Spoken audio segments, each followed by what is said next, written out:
우리 강내교회가 요즘 소문이 많이 나서요. 그렇게 많이 찾아와요. 두 가지를 얘기합니다. 두 가지.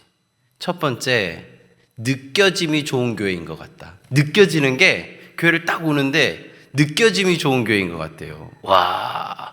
두 번째 뭐냐면요. 준비된 교회인 것 같다. 이런 얘기를 하는 거예요. 그러면서 되게 많이 부러워합니다.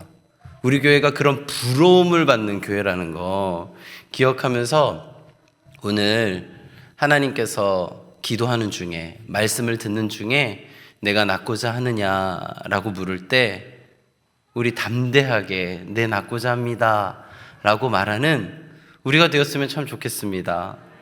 오늘 우리가 함께 볼 말씀은 요한복음 5장의 이야기인데요. 먼저 5장 1절 말씀 함께 읽겠습니다.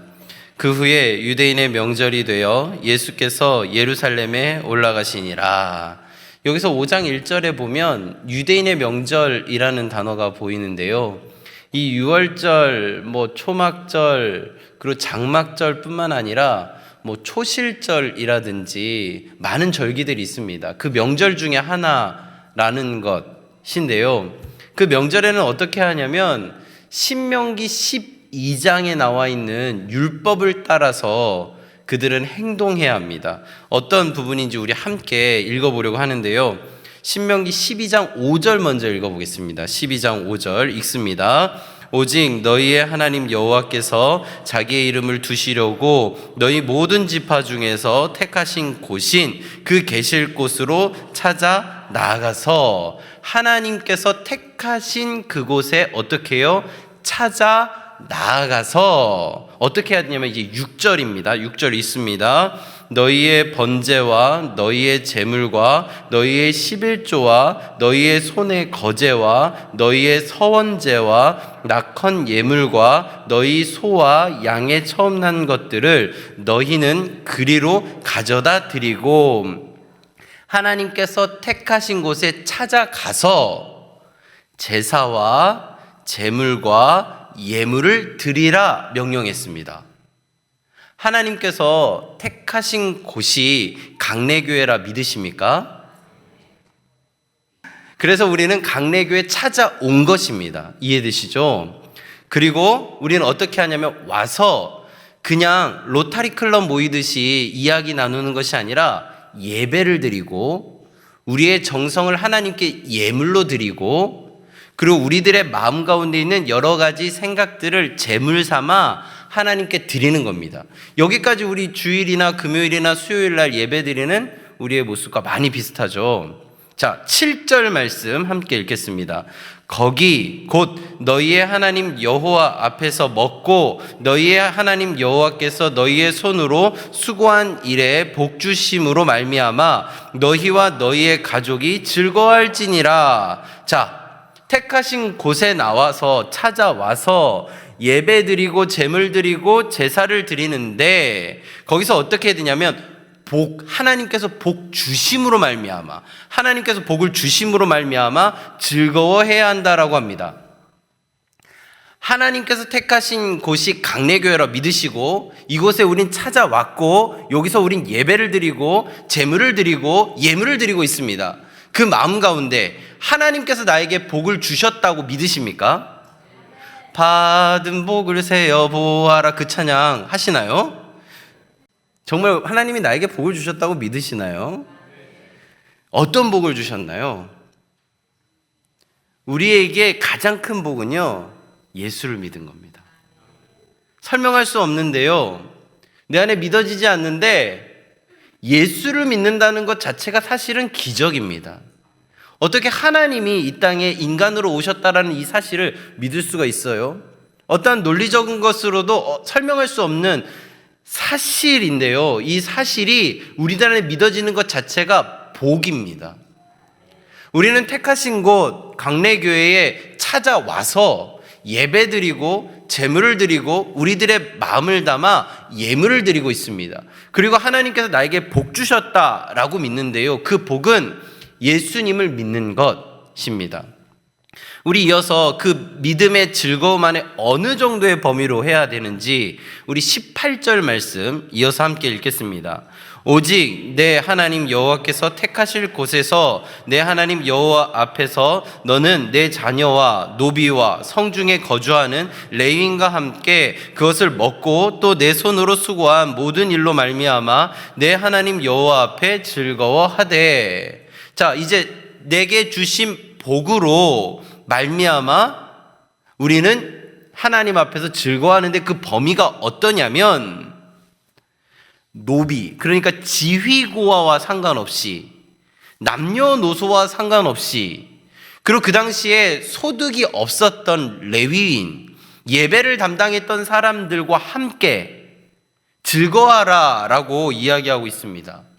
우리 강례교회 하나님이 택하신 곳임을 믿으시고 있고, 이 자리에 우리는 찾아왔고, 이곳에서 우리는 예배를 드리고 있고, 우리들의 마음을 예물로 드리고 있고, 우리는 이곳에 제물을 드리고 있습니다. 그리고 이곳에서 하나님께서 나에게 복을 주셨다라고 믿고 그 복은 예수를 믿는 것입니다. 여기까지 다 동의를 하시는데, 이곳에서 남녀노소 지위고하를 상관하지 않고 모두 다 즐거워하고 있습니까? 우리 강례교회가요, 하나님 안에서 느낌이 좋고 받아들일 준비가 되어 있는 좋은 교회가 될 수 있는 마지막 키가 바로 이겁니다. 남녀노소, 높고 낮음을 떠나 모두가 함께 택하신 곳에서 즐거워할 수 있는 것. 즐거워할 때 어떠한 거리낌 없이 즐거워할 수 있는 곳이 바로 이곳 강례교회가 되기를 간절히 바라고 소망합니다. 그래서 나그네도 편안하게 와서 예배드리고, 우리 교인이 아니라도 쉽게 들어와서 예배드리고, 어느 누구든지 와서 편안하게 안식을 취하다 가는 곳, 어른들의 격식 차려진 예배뿐만 아니라 아이들의 자유롭게 돌아다니는 그런 예배까지도 허용되어지고 용인되어지며 받아들여지는 곳, 그곳이 바로 우리 강례교회가 되어질 때 신명기 12장에서 하나님께서 명령하셨고, 신약성경 전체에서 그렇게 지키려고 노력했던 예루살렘의 영광이 오늘 이곳까지 이어지는 줄로 믿습니다. 이렇게 지금 신약성경 요한복음 5장에서 말하는 유대인의 명절이라는 이 단어 안에는 택하신 곳에서 모두가 함께 즐거워하는 것이 인정되어지는 사고 속에 있었다라는 겁니다. 그리고 두 번째로 공간적인 배경을 설명하고 있는데요, 우리 2절 말씀, 요한복음 5장 2절 말씀 함께 읽겠습니다. 예루살렘에 있는 양문 곁에 히브리 말로 베데스다라는 못이 있는데 거기 행각 5이 있고, 이 베데스다라는 곳에 대해서 설명할 때 양문곁이라는 단어가 있고, 그 양문은 어디에 있냐면 예루살렘 성전 곁에 있다라는 표현을 씁니다. 이 베데스다 연못은 어떤 기능을 하고 있냐면요, 양문 곁에서 무언가를 씻어 보는 그러한 곳인데요, 양문은 양이 드나드는 곳입니다. 예루살렘 성전에 양이 들어간다라는 것은 무슨 의미냐면요, 제물로 드려지는 양이 들어가는 것입니다.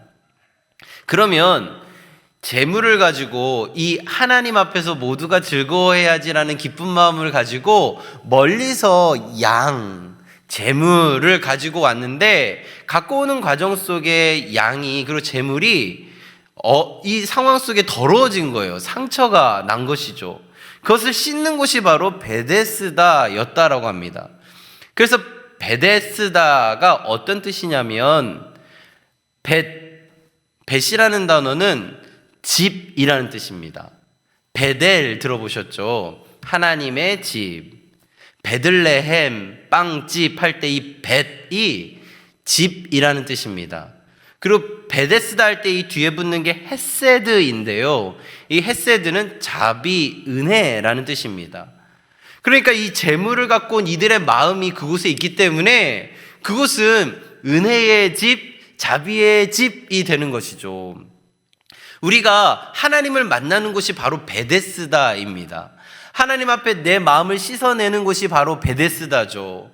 우리가 아까 찬양을 했는데요. 찬양하면서 내가 내 마음 가운데 있는 이 더러움이 하나님의 성령 안에서 씻어진 바 되어지면요, 그게 바로 베데스다의 이 연못 안에 있는 정말 바른 사용에 맞게 이어져 왔다라고 할 수 있는 겁니다. 그래서 찬양이 중요한 거예요. 설교하기 전에 찬양할 때 내가 완전히 씻겨져서 내가 산 제물로 하나님께 드려지면 로마서 12장에 나와 있는 거룩한 산 제물로 내가 하나님께 나아갈 수 있게 되는 거거든요. 찬양으로 나를 완전히 씻어내고 그곳이 베데스다가 되어 양문으로 내 몸이 들어갈 때 하나님 앞에 내가 제사 드릴 수 있게 되는 것이죠. 그런데요, 이곳에 내려오는 전설이 하나 생기게 되었습니다.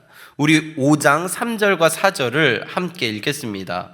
그 안에 많은 병자, 맹인, 다리 저는 사람, 혈기 마른 사람들이 누워 물이 움직임을 기다리니 이는 천사가 가끔 못에 내려와 물을 움직이게 하는데 움직인 후에 먼저 들어가는 자는 어떤 병에 걸렸든지 낫게 되밀어라.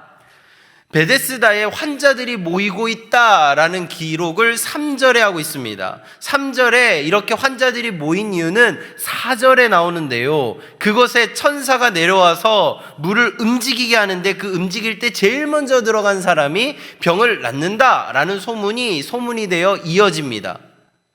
사람들은 그 소문을 듣고 오기 시작하죠. 재물을 씻는 곳에 자신의 몸을 던집니다. 그 던지는 게 예배를 위해 던지는 것이 아니라 내 삶의 나음을 위해 던지는 것이죠. 제물은요, 하나님께 드리기 위해 씻었는데 이 전설에 따라 몸을 던지는 이들은 나의 삶을 위해 몸을 던진 것이죠. 그래서 그들에게는 하나님에게 초점이 맞춰진 삶이 아니라 나에게 초점이 맞춰진 삶을 살아가고 있는 것이죠. 하나님께서 창세기 1장 1절에서 태초에 하나님이 천지를 창조하시니라 하고 1일부터 6일까지 반복해서 이야기하시는 마지막에 뭐라고 되었냐면 창조한 것을 보시고 심히 좋았더라 라고 말씀하십니다. 너무 좋았던 거예요. 하나님이 이 창조되어진 모든 것을 보시고 너무 좋았대요. 그곳에서 우리가 이 베데스다의 원래 의미를 살려서 내 몸을 씻었다면 우리는 예배드리기에 합당한 산 제물이 되는데 내 몸을 그 베데스다의 전설에 몸을 던지는 순간 그곳은 경쟁과 혼탁의 자리가 되는 거죠. 하나님께서 우리에게 주신 모든 것들이 선하다라고 생각한다면 어쩌면 돈도 명예도 권력도 우리 안에 있는 모든 관계도 사실은 선한데 하나님께 향해서 내가 그 마음을 드리는 마음으로 그것들을 사용하면 너무 선한데 어느 순간 베데스다의 전설이 내 안에 들어옴으로 돈도 나를 위해 쓰고 권력도 나를 위해 쓰고 명예도 나를 위해 쓰고 이 관계도 나를 위해 쓰기 때문에 그 모든 것들은 하나님이 보시기에 좋았더라라는 선함이 아니라 나를 위한 악함으로 똘똘 뭉쳐가는 거죠. 우리 안에 있는 베데스다, 그 베데스다는 나에게 어떠한 의미로 다가올까요? 하나님이 천지를 만드신 그 상황 속에 심히 좋았다라고 하신 그 가정, 일터, 삶의 모든 자리가 하나님이 보시기에 좋았더라. 베데스다의 원래 의미, 정결하게 예배함으로 나아가기 위한 그 준비 과정으로 그것들을 바라본다면 하나님이 나에게 손에 쥐어진 모든 것들은 다 사실 하나님께 예배드려야 할 제목들인데 나를 위해 쓰기 시작하니까요, 그것이 혼탁함과 경쟁으로 바뀌기 시작합니다. 그래서 처음에 베데스다 연못에는요, 찬양이 끊이지 않고 이어졌습니다. 하나님을 향한 그 즐거움이 가득했던 곳, 은혜가 가득했던 곳, 하나님의 그 임재하심을 기대하며 출애굽할 때 그 구름 기둥을 쫓아가는 마음으로 그곳까지 왔던 그 마음들이 예배함으로 집중되어졌던 그 자리가 어느 순간 서로를 향한 시기와 서로를 향한 질투와 서로를 향한 경쟁심만이 가득한 곳으로 바뀌어졌습니다. 우리나라 대한민국 온 열방 하나님이 만드신 곳입니다. 우리 세상을 바라볼 때, 내 주변을 바라볼 때 어떠한 모습이 보이십니까? 그 모습을 바라볼 때 끊임없는 경쟁들이 보이지 않으시나요? 내 안에 하나님께서 허락하신 은혜가 어떻게 세상으로 흘러가기를 바라는지, 세상이 나를 어떻게 기억해 주기를 바라는지를 오늘 이 밤에 한번 돌아보았으면 좋겠습니다. 철저한 경쟁으로 바뀌어져 가는 이 베데스다에 예수님이 찾아오셨습니다. 서로가 서로를 밀쳐내기에 급급한 그 베데스다에 예수님께서 찾아가셨습니다. 그곳에서 한 사람을 만나는데요, 5절 말씀을 함께 읽겠습니다. 거기 38해 된 병자가 있더라. 38년 된 병자가 있었습니다. 그가 예수님을 찾아온 것이 아니라 예수님이 그를 찾아가셨습니다. 38년 동안 안고 있던 이 질병, 이것만 없으면 내 인생이 괜찮아지겠다고 생각할 때 어느 날 문득 들려온 이야기, 베데스다라는 곳에 가서 물이 움직일 때 내가 제일 먼저 들어가면 낫게 된다라는 것을 듣게 됩니다. 38년 병자에게 어쩌면 시력이 눈으로 보는 것이 남아 있었습니다. 그렇기 때문에 그의 모든 신경은 물의 움직임에 집중되어져 있었습니다. 어쩌면 마지막 그 눈으로 예수님 바라볼 수 있었다면, 그 마지막 눈으로 하나님 바라볼 수 있었다면 그의 인생은 이 경쟁으로 치열한 베데스다로 오지 않고 하나님의 존전으로 가지 않았을까를 한번 생각해 봅니다. 하나님께서 남겨주신 마지막 능력으로 그는 베데스다의 물 움직임에 주목하고 있습니다. 하나님 안에서 그것들을 집중할 수 있는 마지막 그 하나를 가지고 그는 끝까지 세상을 향해 집중하고 있었습니다. 예수님이 찾아오는지도 몰랐을 것 같습니다. 예수님이 찾아오셔서 얘야 할 때도 안 들렸을 수도 있습니다. 그때 예수님과의 대화가 시작되어집니다. 6절 말씀 함께 읽겠습니다. 예수께서 그 누운 것을 보시고 병이 벌써 오래된 줄 아시고 이르시되 내가 낫고자 하느냐. 이런 것이죠. 지금 이 38년 병자가 제일 얻고 싶은 것은 병의 고침입니다. 병이 낫고 싶은 것을 너무나도 바라고 있습니다. 그래서 물 움직임을 주목하고 있죠. 예수님은 정확하게 그의 필요를 물어보셨습니다. 내가 낫고자 하느냐? 병자는 이렇게 대답합니다. 7절 말씀 함께 읽겠습니다. 병자가 대답하되 주여 물이 움직일 때에 나를 못에 넣어주는 사람이 없어 내가 가는 동안에 다른 사람이 먼저 내려가나이다. 내가 낫고자 하느냐? 그 질문은 그에게 가장 필요한 것을 물었습니다. 남자친구가 필요하니? 네. 1억이 필요하니? 네. 우리 안에 필요한 것들이 있지 않으세요? 아들과의 관계 회복이 필요하니? 네. 남편과의 관계 회복이 필요하니? 네. 우리 안에 이런 여러 가지 필요한 것들이 분명히 있습니다. 하나님이 오늘 이 밤에 물어보실 겁니다. 분명히. 귀 막지 마시고 귀 열고 한번 들어보세요. 내가 낫고자 하느냐? 라고 물을 때 네 라고 하면 되는데 우리는 이 병자처럼 이야기합니다. 물이 움직일 때 나를 못에 넣어주는 사람이 없어서 내가 지금도 이렇게 있습니다. 내가 낫고자 하느냐? 네 하면 되는데 하나님 저에겐 이게 없습니다. 그 말이 뭔지 아세요? 하나님보다 그것을 더 높게 보는 겁니다. 베데스다 연못에 있는 사람들이 그렇게 이야기했어요. 예수님이 오셨는데도 예수님을 본 것이 아니라 베데스다 연못을 보고 있었다라는 겁니다.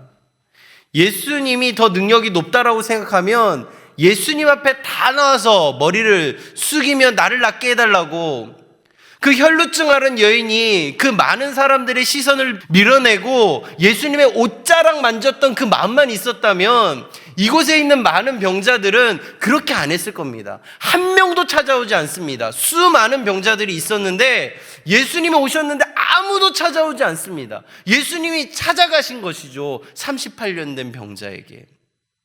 아무도 예수님한테 관심 없습니다. 오늘 이 밤에 이 자리에 예수님이 오셨을 때 우리는 어떠한 반응을 보일까요? 예수님께 그 옷자락 하나 만지려는 그 혈루증 앓은 여인과 같이 간절한 마음으로 손을 뻗을까요? 아니면 내가 지금 주목하는 것에 집중하면서 예수님이 오신지도 모른 채 그저 이렇게 있는 것은 아닐까 생각해 봅니다. 하나님의 계획하심이 그런 것 같아요. 우리들의 생각과 우리들의 모든 것들은 베데스다 연못의 움직임을 바라보고 있지만 하나님께서는 우리에게 찾아오셔서 내가 낫고자 하느냐 할 때 엉뚱한 대답을 하지만 하나님께서는 우리에게 그것과 상관없이 이렇게 말씀하십니다. 8절 말씀 함께 읽겠습니다. 예수께서 이르시되 일어나 내 자리를 들고 걸어가라 하시니, 이 소리만 들리면 이 병자가 어떻게 했냐면요, 병상을 들고 일어나 갑니다. 이제 더 이상 베데스다를 볼 필요도 없어요. 사람들에게 나를 옮겨달라고 말할 필요도 없습니다. 한 문장만 들으면 되는 거예요. 일어나 자리를 들고 걸어가라. 내 이제까지 살아왔던 내 모습과는 상관없이 그냥 하나님 그 음성 하나만 들리면 내 인생이 완전히 역전이 되는 거죠. 우와, 일어나서 자리를 들고 걸어가라, 이 한 문장, 이게 내 인생을 완전히 뒤집어 놓는 겁니다.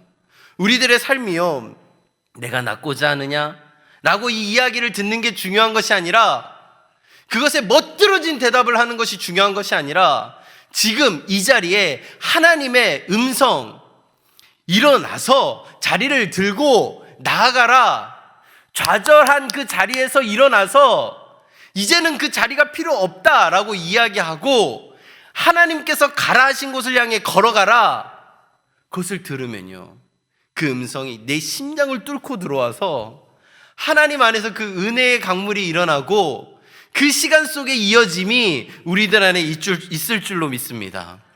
하나님은요, 그런 분이에요. 천지만물을 창조하시고 보시기에 심히 좋았더라 라고 말씀하신 그 터전에 우리를 세우시고, 그럼에도 헛발질하는 우리들을 위해서 아들 예수를 이 땅에 보내시고 대속의 은혜를 허락하심으로 우리에게 그 길을 열어주시고, 그럼에도 불구하고 기도할 바를 알지 못하는 우리를 위하여 성령님을 임재하심으로 인하여 우리가 기도할 바를 알지 못하는 그 순간에 우리를 위하여 친히 간구하시는 분이 바로 하나님이라는 것입니다.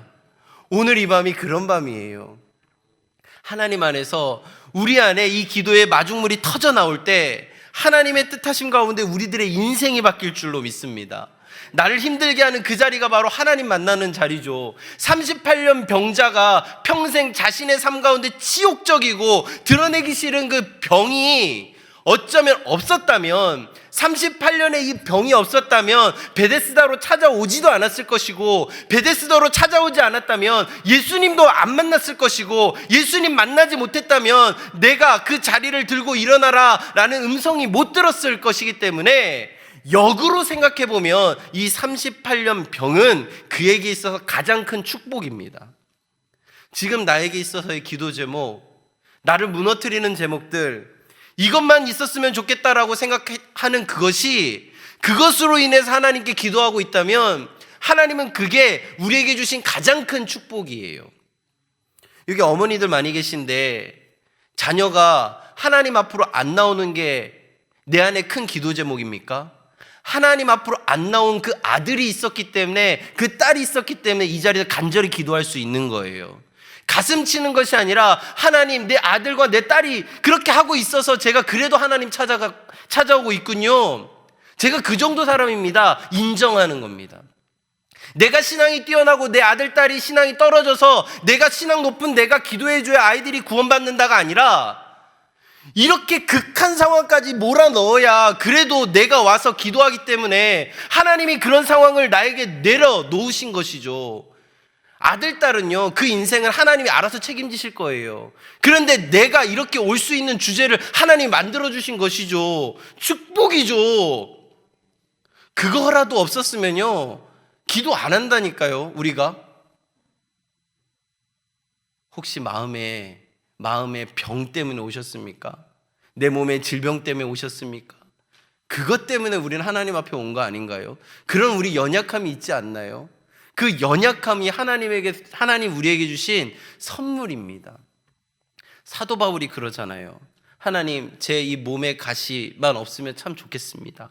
3번이나 기도합니다. 근데 하나님 뭐라고 얘기하세요? 내 은혜가 내게 족하다. 하나님과 나와 1대1 관계에서 하나님은 어떻게 해서든 우리의 그 관계를 이어가려고 노력합니다.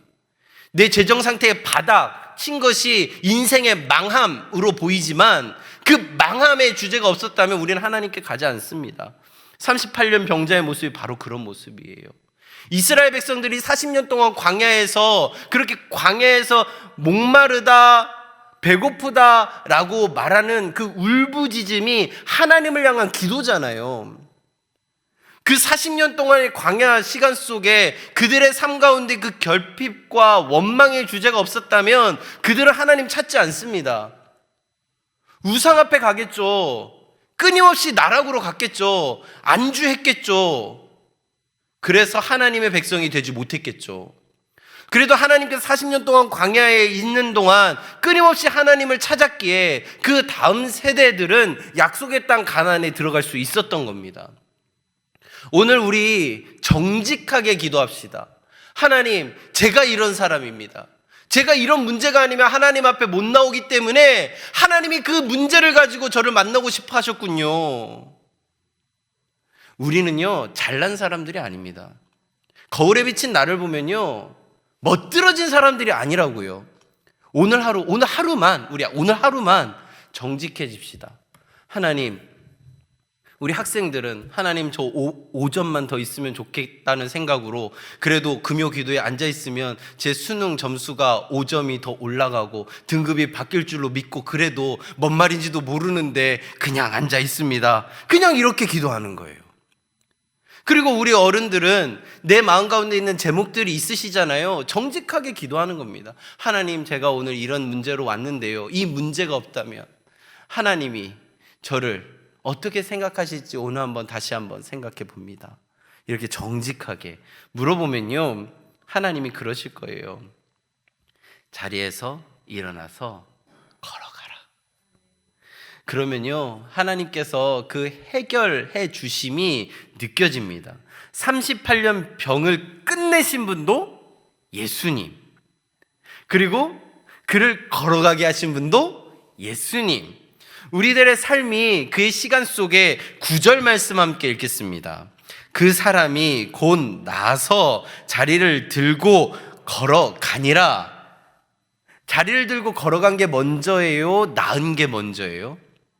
나은 게 먼저입니다. 그의 삶에 가장 필요한 것을 하나님이 채워주시고 하나님이 명령에 그가 반응하게 만들어 주신다는 거예요. 오늘 이 자리가 우리 안에 치유가 이루어지는 자리가 되기를 바랍니다. 우리 안에 마음의 회복이 있는 자리가 되기를 바랍니다. 어떠한 다른 종교처럼 득도의 경지에 오르기 위한 자리가 아니라 하나님의 관계가 이어지는 자리가 되기를 바랍니다. 하나님이 어떤 자판기에 동전 넣으면 딱 물품 나오는 어떠한 그런 사람, 존재, 어떠한 신이 아니라 나와 밀접한 관계를 맺으신 나의 존재를 가장 잘 아는 그러한 분으로 오늘 이 자리에 하나님께서 채워주실 줄로 믿습니다. 세상에는 없는 게 3가지가 있대요. 첫 번째는 정답, 두 번째는 비밀, 세 번째는 공짜입니다. 이 3가지 없는 것 때문에 사람들은 꼭 하는 한 가지가 있는데 그게 바로 기도입니다. 모두가 다 기도해요. 교회 다니지 않아도 다 기도합니다. 무신론자도 기도합니다. 다 기도해요.